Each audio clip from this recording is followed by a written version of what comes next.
অহা 6-7-8 ফেব্ৰুৱাৰী 2026 ৰাঙলুত অনুষ্ঠিত হ'ব লগা ইজতেমাৰ পৰিচালনা কমিটিৰ সভাপতি যোৱা দুদিন ধৰি সামাজিক মাধ্যমত এটা ভুৱা বাতৰি প্ৰকাশ পাইছে যে আমাৰ এই ইজতেমাত শ্ৰী গৌৰৱ গগৈ ডাঙৰীয়াই 5 লাখ টকা বৰঙণি আগবঢ়াইছে আৰু তেখেতে মুখ্য অতিথি হিচাপে ইজতেমাত অংশগ্ৰহণ কৰিব।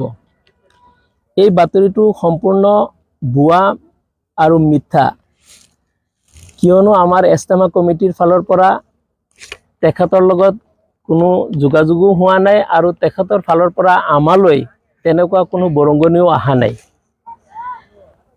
কিয়নো এই ইজতেমা অনুষ্ঠিত কৰাৰ মুখ্য উদ্দেশ্য হৈছে বিশ্ব শান্তি, মিলাপ্ৰীতি, ভাতৃত্ববোধ আৰু সমাজৰ কুসংস্কাৰসমূহ দূৰীকৰণৰ প্ৰচেষ্টা কৰা।